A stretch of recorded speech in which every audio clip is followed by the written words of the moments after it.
परम आदरणीय मेरी कौम के मेरे बुजुर्गों, साथियों, संघर्ष के सभी साथी और दिल्ली प्रदेश की पूरी टीम, जिन्होंने लगभग लगातार 1 महीने तक ये कार्यक्रम करने के लिए दिन रात मेहनत की और अंतर्राष्ट्रीय जाट संसद के संयोजक भाई राम अवतार पुलसानिया जी और PS कलवानिया जी,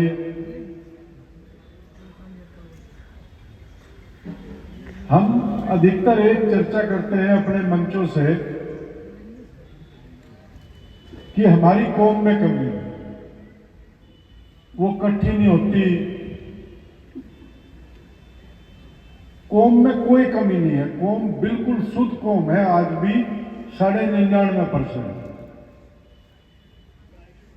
आधा % लोग हैं जो राजनीति के चक्कर में आके गलत बयानबाजी करते हैं। हरियाणा में धरने चले, 50 लाख लोग कौम के ही आते थे आप लोगों के पास। उत्तर प्रदेश में रैलियां हुई, कौम के ही लोग आते थे। कुछ लोग थे अपने समाज के हैं जो प्रोफेशनल हैं, आपके ही यूनियन का कार्यक्रम होगा वे खड़े मिलेंगे, जाट सभा का कार्यक्रम होगा वे खड़े मिलेंगे, और किसी राजनीतिक दल का कार्य होगा तो वही मिलेंगे। और वार्ता में भी सरकार उन्हें बुलाती है। ये तमाम चीजें लगभग हर समाज का हिस्सा है, हमें इन्हें नेग्लेक्ट करना चाहिए। भाई कलवानिया और पुलसानिया जी ने मेरठ में कार्यक्रम रखा तो लोग के कीड़े बुला गए। उन्होंने कहा भाई ये कैसे हो जाएगा, मेरठ में कार्यक्रम हम करते हैं, 100 आदमी नहीं आते, और उन्होंने स्टेडियम में 5000 आदमी का बुक कर रखा। तो वे तमाम लोगों ने प्रयास किए, मीटिंगें की, समानांतर मीटिंग की। उनका अपना काम है, हमारे समाज के हैं, उनकी रोजी रोटी चलने दे, हमें उनकी बुराई नहीं करनी चाहिए। वे कार्यक्रम आयोजित करें, वे उनके कार्यक्रम में भी लोग चले जाएं, हमें उससे भी कोई आपत्ति नहीं। ना हम ये कहते हर संगठन, दिल्ली में गाजियाबाद में 35 संगठन है, जाट सभाएं हर कॉलोनी में है, जरूरत है। क्योंकि शादी ब्याह तो हमने अपने गांव मोहल्ले में करने हैं, अपने गोद छोड़ के करने हैं, तो सामाजिक संगठन ज्यादा होने का कोई नुकसान नहीं है। लेकिन सामाजिक संगठन ज्यादा होकर आपसी प्रतिस्पर्धा में आने में नुकसान है।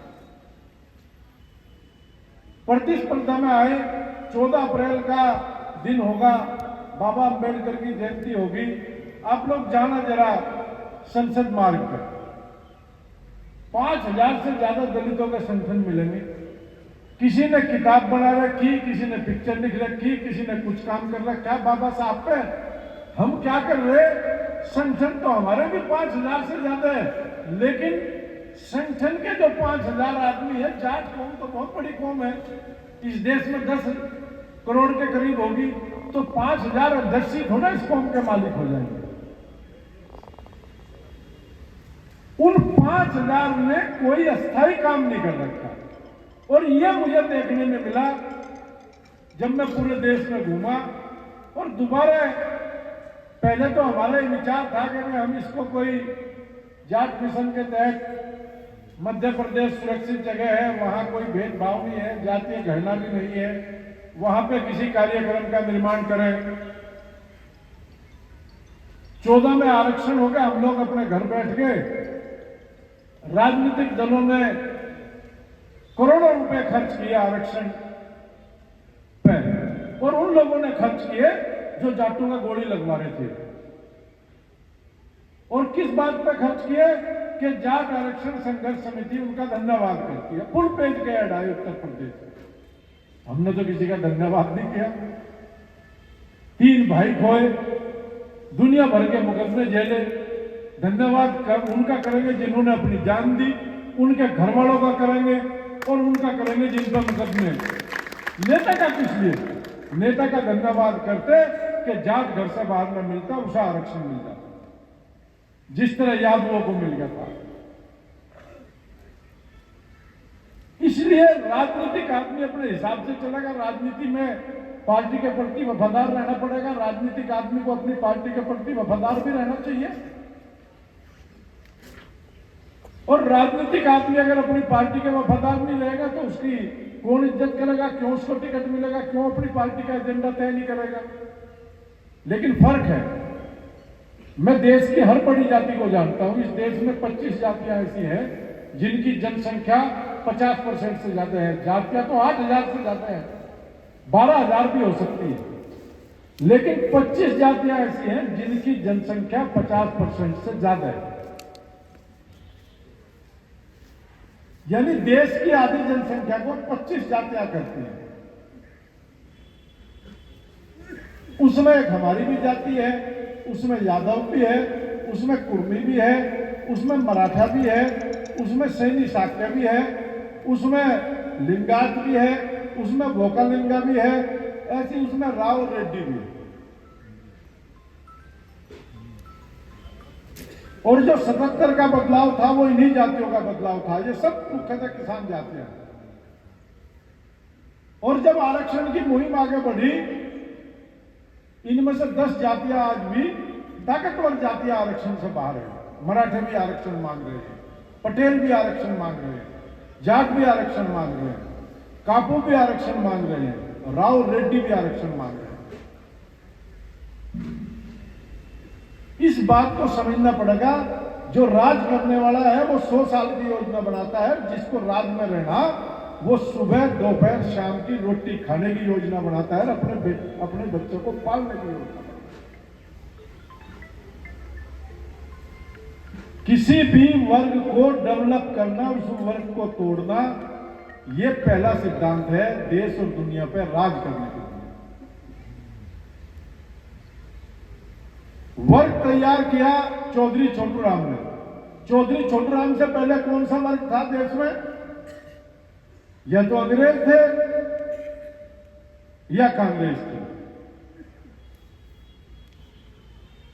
चौधरी छोटूराम ने किसान और मजदूर का वर्ग तय किया। और बहुत बड़ा प्रदेश था पंजाब, और उसमें 10 साल के अंदर परिस्थिति ला दी, वे सत्ता में बैठ गए। उस वर्ग का, किसान और मजदूर के वर्ग का फायदा चौधरी चरण सिंह को मिला, उस वर्ग का फायदा चौधरी देवलाल को मिला। राज करने वालों को यह पता लग गया 77 के बदलाव के बाद, अगर यही किसान जातियां और मजदूर इनके साथ रहे तो निश्चित रूप से भविष्य की सत्ता इन्हीं किसान जातियों के हाथ में होगी। चाहे वो जाट के हाथ में हो, चाहे यादव के हाथ में हो, चाहे मराठे के हाथ में हो, चाहे वोकालिंगा लिंगायत के हाथ में। अब उन्होंने तय किया इस वर्ग को तोड़ना है। वो वर्ग टूटा, जातियों के वर्ग बनने शुरू हो गए। वो वर्ग टूटा, धार्मिक वर्ग बनने शुरू हो गए। अब वर्तमान सत्ता धार्मिक वर्ग पर टिकी हुई है। और जाट, अभी एक ओबीसी के यादव भाई आए थे, वो बोलना चाह रहे थे, लेकिन समय के कारण हम उनको बुलवा नहीं पाए। शरद यादव कहते थे अगर ओबीसी को इकट्ठा करना तो जाट को इकट्ठा होना पड़ेगा और जाट को आरक्षण मिला। क्यों कहते थे? उन्हें यह पता दिल्ली के पास आबादी इनकी है। आज ये किसान की मांग पर लग रहे, गन्ने का भाव, गेहूं का भाव, कल को ये आरक्षण को कहेंगे कि हमारी आबादी 27%, इसे करो 70%। कल को ये कहेंगे कि ओबीसी का वजीफा बढ़ाए। एक छोटा सा मैं आपको उदाहरण दे रहा, कितना सोया हुआ वर्ग है। दिल्ली के भी भाई हैं, उत्तर प्रदेश वाले भी आरक्षण में हैं। गवर्नमेंट का एक फंड है ओबीसी वेंचर फंड, 800 करोड़ का या 400 करोड़ का, जिसमें ओबीसी व्यापारियों को छूट पर पैसा मिलता है। एससी का फंड है जिसमें एससी व्यापारियों को छूट पर फंड मिलता है। एक का ब्याज 4% है, दूसरे का ब्याज 8% है। और राहुल गांधी और मोदी जी दोनों ओबीसी कहते नहीं थकते। जो बात हम 2012 में राहुल गांधी को कह रहे थे कि 2014 में सत्ता ओबीसी के नाम पे मिलेगी और बड़ा वोट बैंक आपके पास है राजस्थान के जाट का, बड़ा वोट बैंक आपके पास है हरियाणा के जाट का, बड़ा वोट बैंक आपके पास है मध्य प्रदेश के जाट का, बड़ा वोट बैंक आपके पास है दिल्ली के जाट का। अगर आप इनको आरक्षण में शामिल कर लोगे तो आपकी सरकार पर फर्क पड़ेगा 13-14 के चुनाव। नहीं माननी? आखिरी दिन आज वही राहुल गांधी 10 साल बाद हर बात में ओबीसी जनगणना पे आ रहा है और तुम उस वर्ग से बाहर हो रहे। पहले वर्ग ने तो आपको कभी एक्सेप्ट किया नहीं और दूसरा वर्ग जिसको खड़ा किया था उसमें तुम जाना नहीं चाह रहे या तुम्हारी इच्छा शक्ति नहीं है। 2014 का आरक्षण 13 की चुनावी हार थी, दिल्ली की, राजस्थान की और मध्य प्रदेश की। 2024 में भी अगर जाट संगठित होगा, हरियाणा, पंजाब, दिल्ली, पश्चिमी उत्तर प्रदेश, राजस्थान, यहां की 100 से ज्यादा सीट है। कौन खोना चाहेगा 100 में से 50-60 लोकसभा? इन कार्यक्रमों के आयोजन का उद्देश्य जाट समाज का खाली नौकरी नहीं, भविष्य की राजनीति भी ओबीसी पे होगी। जो अब अपनी पार्टी में बैठा वो सोच ले उसे ओबीसी ही बोलना पड़ेगा, नहीं बोलेगा तो बाहर हो जाएगा। अगर हरियाणा का जाट ओबीसी में होता तो धनखड़ को बदल के सैनिक को न लाते, केवल ओबीसी दिखाने के लिए धनखड़ को बदलेगा।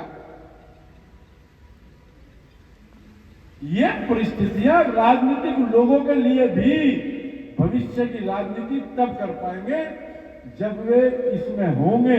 अगर तुम जनरल में होंगे तो भाई वहां बनियर ब्राह्मण बैठा टिकट लेने के लिए, थारी क्या जरूरत है? इसलिए मैं ये कहता हूं राजनीतिक फायदा एजुकेशन में इससे बड़ा कोई फायदा नहीं है। दिल्ली यूनिवर्सिटी में 14 में हरियाणा के 56,000 में से 15,000 बच्चों की भर्ती थी।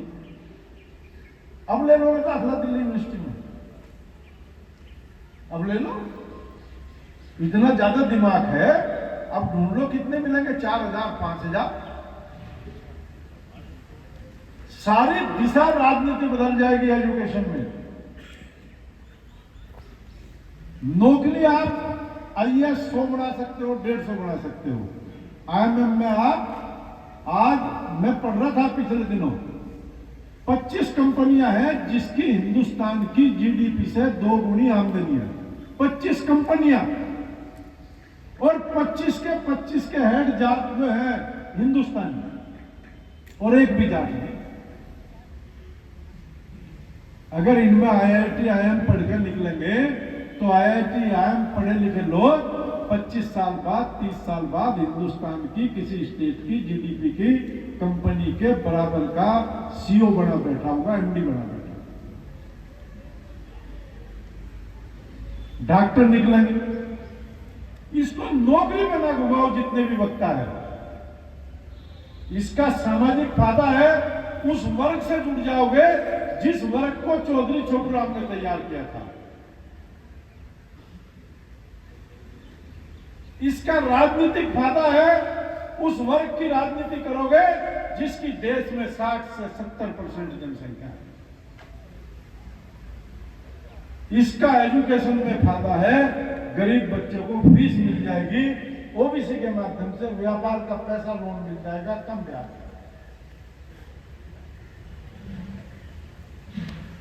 इसलिए आरक्षण की लड़ाई कोई अगर ये सोचता हो कि हमने यह नौकरी के लिए की थी, और आज देश में किसी भी 3 राजनीतिक दलों को अगर छोड़ दो तो सबसे ज्यादा जिलों में हमारा संगठन है जिसके अध्यक्ष प्रताप दहिया जी। 3 राजनीतिक दल बड़े छोड़ दो, इसको संगठित रखो, आरक्षण के लिए लड़ाई लड़ो, बेहतरीन मौका है। कार्यक्रमों का आयोजन करो। इस कार्यक्रम के बाद मेरा निवेदन है दिल्ली की टीम से, मैं रात बात भी कर रहा था देशवाल जी से कि वो मांगलोई जाट सभा की तरफ से सभी दिल्ली की सभी जाट सभाओं को, आरडब्ल्यूओ को बुलाए। हमें यह जरूरत नहीं कि आप आरक्षण संघर्ष समिति लिख के आरक्षण मांगो, सब सभा अपने अपने झंडे पे एक मीटिंग कर लो आरक्षण के ऊपर। हमें सबसे बड़ा काम है उद्देश्य की प्राप्ति। उद्देश्य की प्राप्ति जिस दिन हो जाएगी उस दिन सबको बेनिफिट है। हर जाट सभा, हर जाट धर्मशाला, हर गौशाला सब आरक्षण पे एक मीटिंग कर लो। कोई 200 की करेगा, कोई 500 की करेगा। तो मेरा आप लोगों से निवेदन है कि आप दिल्ली की टीम इसके बाद घर न बैठे, हर हफ्ते नजफगढ़ जाओ, चाहे 15 आदमी मिले, 1 घंटे में जाकर आ जाओ। और दूसरी बात बताऊं आपको, कोई ये गलत फहमी ना हो, राजस्थान में टिकट बट रहे थे, हरियाणा में टिकट बट, वो मध्य प्रदेश में टिकट बट रहे थे। हमारे भाइयों के पास 10-10 फोन आवे जब एमएलए का टिकट लिए, और हम जाके सिफारिश करें, फर्जी सिफारिश नहीं करते, जाके सिफारिश करें। और हर पार्टी में कर सके, किसी एक पार्टी में नहीं। बीजेपी वाला कांग्रेस में सिफारिश नहीं कर सकता, हम कर सके। आप पार्टी में, हम सिफारिश कर सके। जो पार्टी में है वो अपने नेता की बराबर में नहीं बैठ सकता। हम तो केजरीवाल के बराबर में बैठ सके, राहुल गांधी के बराबर में बैठ सके, और मोदी के बराबर में बैठ लिया फिर बैठ सके, क्योंकि हम सामाजिक आदमी हैं। उनके पास हाईवे इंटेलिजेंस और सबकी रिपोर्ट है कि हम किसी पार्टी के एजेंडे पे काम नहीं कर रहे। इन भाइयों को प्रधानमंत्री ने बुलाया, मुझे बहुत के फोन आए, बोलने लगे ये बीजेपी ने छोड़ रखे। अरे बीजेपी छोड़ती तो इन्हें राज्यसभा बना के छोड़ती। भाई सामाजिक डिस्कशन देश के हर आदमी को करना है, वो किसी न किसी सामाजिक संगठन को बुलाएगा। 3 बार रोटी खुआई नहीं अमित शाह जी ने। 2017 के चुनाव में हम धरने पर बैठे थे, रोटी खाने वाले कौन थे? जब फैसला नहीं हो रहा था हरियाणा का, तब क्यों वीरेंद्र सिंह की कोठी पर रोटी खा रहे थे लोग? परवेश वर्मा की कोठी पर लोग रोटी खा रहे थे, संजीव बालियान की कोठी पर लोग, क्योंकि उनको सामाजिक आदमी चाहिए, समाज की वोट लेनी है।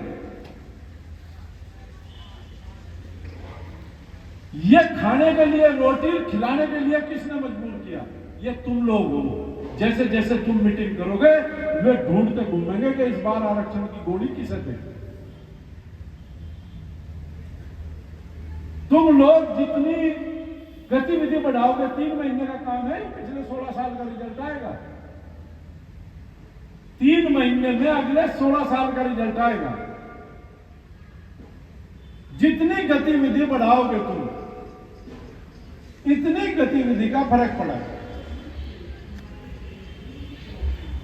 मेरा निवेदन है, उत्तर प्रदेश में हम शुरू कर रहे, मीटिंगें भी शुरू कर रहे और बड़ी रैलियों की भी शुरुआत करेंगे। जिन जिन लोकसभाओं में उम्मीद है कि वहां हमारा काम लोग मान लेंगे। तो मेरा आप लोगों से निवेदन है, एक तो समाज में क्या है क्या नहीं है, इस पर जब हम लोग इकट्ठे होते हैं ना, तो यहां इकट्ठे होने का मतलब है हम सब एक मन के हैं। हम दूसरे को किसे समझाएं? हम तो एक ही तो मन के हैं जो यहां इकट्ठे होते हैं। एक ही भावना के साथ हम आते हैं कि समाज का काम हो। मास्टर जी धनीराम जी, इनका आशीर्वाद हमें हमेशा मिलता रहा, इतनी उम्र में भी यहाँ आके बैठे। यहाँ विषय पर चर्चा करो, समाज की कमियों पे कोई चर्चा नहीं होनी चाहिए किसी में भी। समाज की कमियों पे चर्चा बंद कमरों में, छोटी मीटिंगों में होनी चाहिए। और कमियां सुधारने का सिस्टम जो बनाना था वो बन गया। जाट सेवा संघ छोटूराम धाम, जो काम चौधरी छोटूराम जी ने शुरू कराया था उसमें हमसे कमी रह गई थी। 1912 से लेकर और 1945 तक हमने चौधरी छोटूराम की प्रेरणा से लगभग 100 स्कूल खुले होंगे देहातों में। 12 में जाट कॉलेज खुला, 17 में संगरिया और बड़ौद खुला, 24 में मुजफ्फरनगर खुला, 27 में गुलाबती खुला। ये तो बड़ी संस्थाएं हैं। संस्थाएं भी साथ साथ खुलती चली गई। अगर डीपीएस की तरह इनका एक मैनेजमेंट होता तो आज हम देश में शिक्षा व्यवस्था पर राज कर रहे होते। जाट सेवा संघ एक ऐसा परिवर्तनकारी मैनेजमेंट सिस्टम है जो ट्रस्ट के रूप में गठित हुआ। 5 साल से ज्यादा कोई रहेगा नहीं और उसमें बहुत जैसे लोगों की जरूरत है। मैं कल हरपाल जी से बात कर रहा था। उसकी अलग अलग विंग है। एक विंग साहित्य डेवलप करेगी, महापुरुषों पे काम करेगी, दूसरी विंग एजुकेशन पे काम करेगी, तीसरी विंग मीडिया पे काम करेगी, चौथी विंग हॉस्पिटल्स पे काम करेगी, 5वीं विंग किसानों पे काम करेगी, 6ठी विंग किसी और को। उसमें बहुत लोगों की जरूरत है। आप ये ना सोचे कि चेयरमैन ये बन गए। आप अपना मन का विषय चुने और जाकर चेयरमैन साहब को बता दें मुझे इस पे काम करना है। श्री भगवान मलिक जी बैठे, चीफ इंजीनियर रेलवे से रिटायर है। मैंने इनसे निवेदन किया भाई एक विंग को आप संभाल लो। वो 300 करोड़ का प्रोजेक्ट है और जिस दिन वो तैयार होगा ना हम इस देश के सबसे शक्तिशाली संगठन होंगे। जो 5 से 10 हजार बच्चे तो वहां पढ़ रहे होंगे और जो उसकी कल्पना है अभी आइल्स की शुरू हो जाएगी। आइल्स के बाद जब सुपर 100 शुरू होगा मार्च अप्रैल में, उसकी हर गांव में आपके छोटूराम की धाम की कोचिंग ऑनलाइन, विद्या मंदिर से ज्यादा, फिट जी से बढ़िया ऑनलाइन कोचिंग आपकी होगी पूरे देश के जाट के लिए। अमेरिका में पढ़ा हुआ बच्चा भी वहां से पढ़ सकता है। ऑनलाइन खोलेगा पढ़ लेगा। हमारे आपके बच्चे नहीं पढ़ रहे आजकल ऑनलाइन। जिसका लेक्चर अच्छा लगा उसी का पढ़ ले। सब जातियों के साथ तालमेल तब आपका हो जाएगा जब आप उनको कुछ देने लगे। आप लोगों ने जाट स्कूल खोल ले, क्या उसमें जाट पढ़े? मेरे गांव के दलित भी उसमें अफसर बने पढ़ के, जांगड़ा भी उसमें अफसर बने पढ़ के। जिस दिन यह कोचिंग आपकी सुपर 100 होगी शुरू, 2 साल के अंदर अंदर देश का प्रधानमंत्री भी आपको आके ये पूछेगा कि जी चौधरी छोटूराम धाम में मुझे भी 15 मिनट देखा है।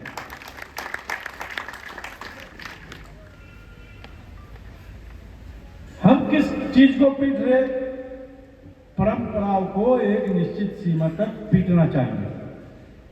हम परंपराएं पीटते आ रहे।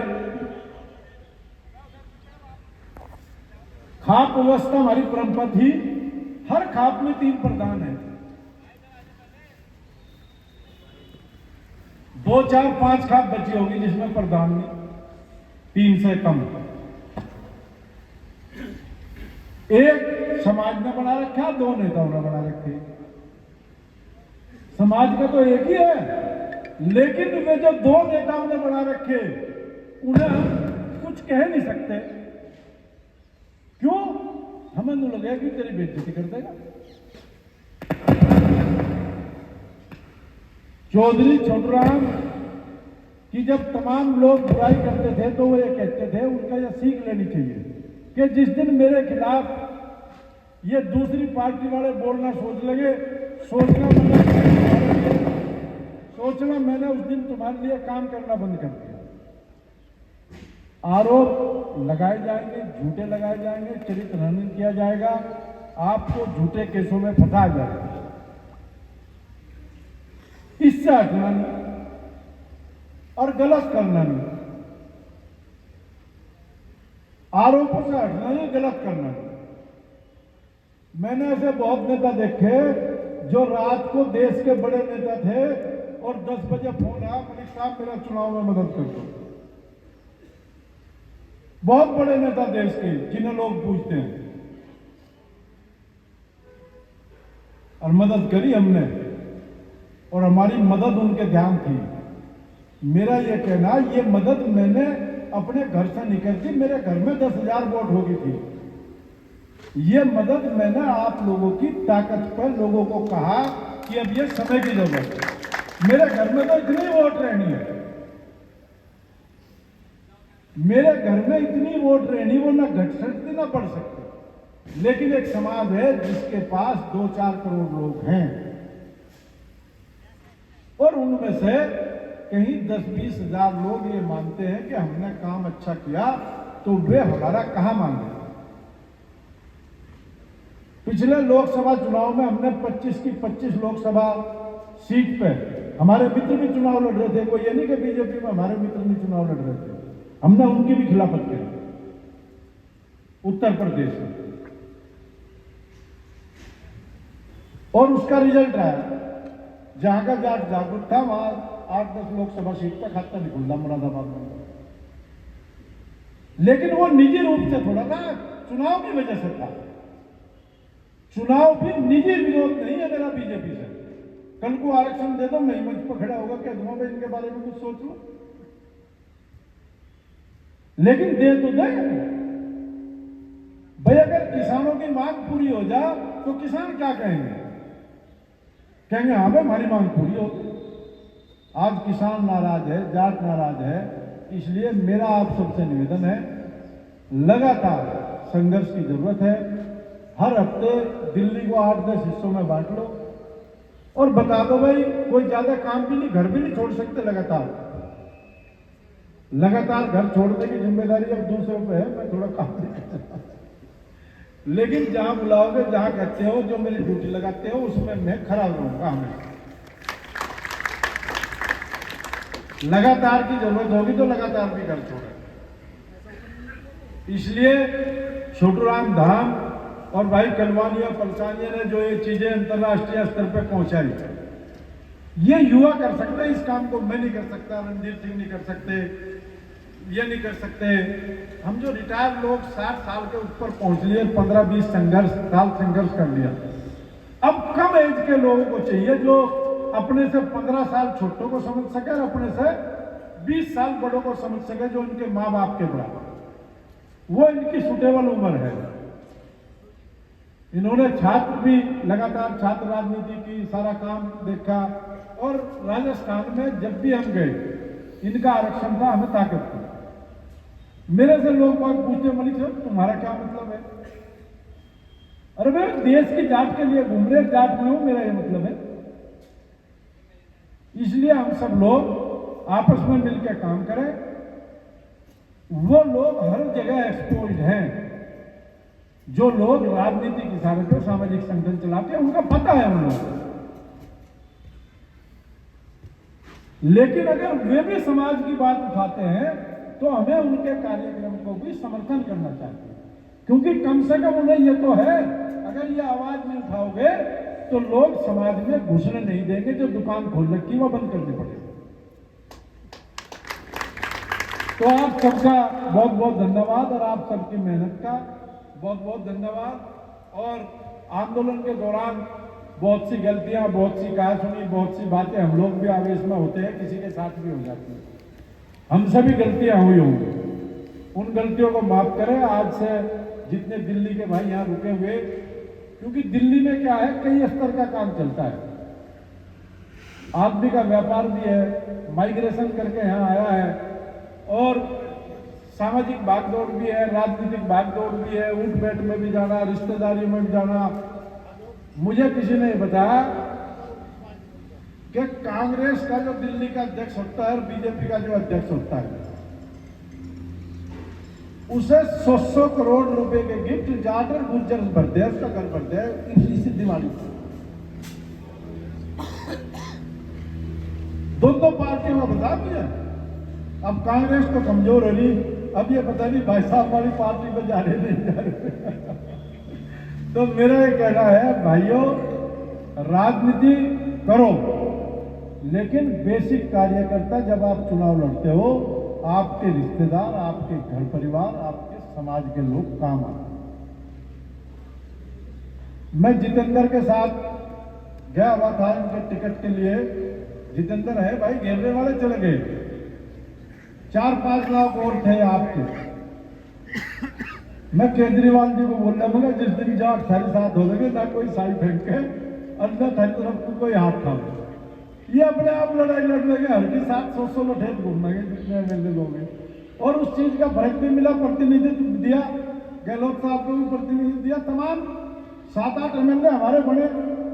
और आज अच्छा है तो राजनीतिक जिसका जहां काम हो वो आप अपनी पार्टियों में काम करें। समाज के लोगों की यह जिम्मेदारी है कि अपने राजनीतिक आदमी को ताकत दें।